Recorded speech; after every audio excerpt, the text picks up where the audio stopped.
Programa 374.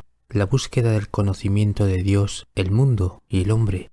Hubo un tiempo en el que existieron verdaderos maestros, conocedores de las cosas divinas y terrenales, llegando su conocimiento a transformar incluso las personas que las rodeaban, quienes ávidas y prestas estaban por aprender los misterios, ya que sólo los conocían unos pocos, quienes los habían custodiado con sumo celo, ocultando a Veritas y a la llave de Alecea, hasta la aparición cíclica de los principales profetas a lo largo de la historia.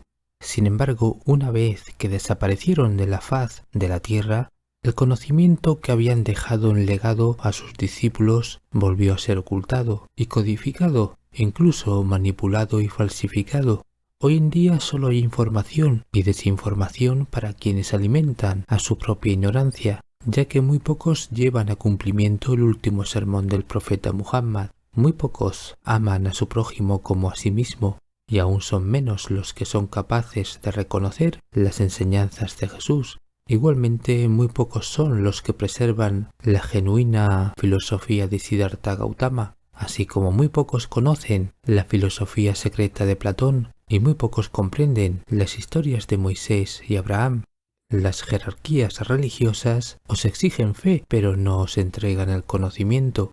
En este sentido se puede decir lo mismo de la masonería, quien promete la entrega de conocimiento a sus iniciados, pero muchos son los manipulados y muy pocos llegan a un cierto conocimiento. Semejante consideración se puede apuntar con el esoterismo pseudoespiritual y pseudocientífico en diferentes épocas, en las cuales el ser humano se ha convertido en un seguidor extraviado por su propia ignorancia y su propia soberbia, cuando en realidad debía ser un incansable buscador del conocimiento de Dios, el mundo y el hombre, ya que la búsqueda de respuestas a estos misterios insondables edifica el camino hacia el autoconocimiento, la comprensión de la realidad, la iluminación y la redención.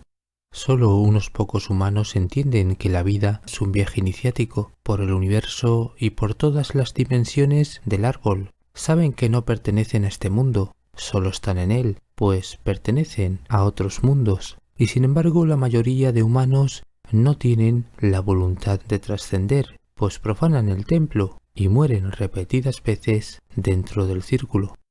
Buenos días, buenas tardes y buenas noches.